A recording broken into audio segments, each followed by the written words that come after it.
বিদ্যালয়ের ছাত্রীবৃন্দ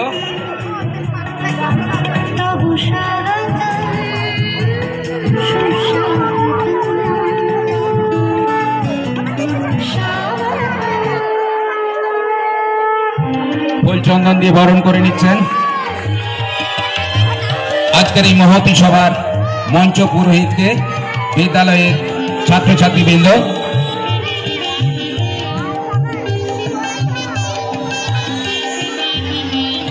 এবার বরণ করে নিচ্ছে বিদ্যালয়ের অন্যান্য শিক্ষক শিক্ষিকা।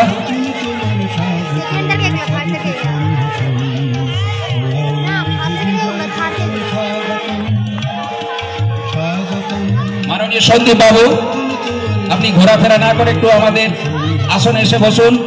রসুন বাবু,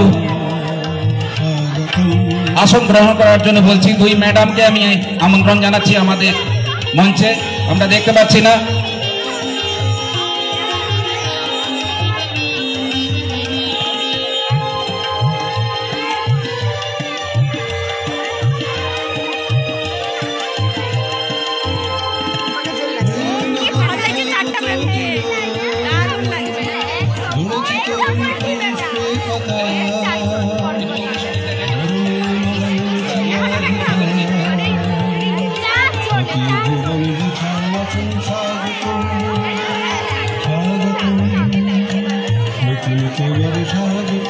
স্বাগত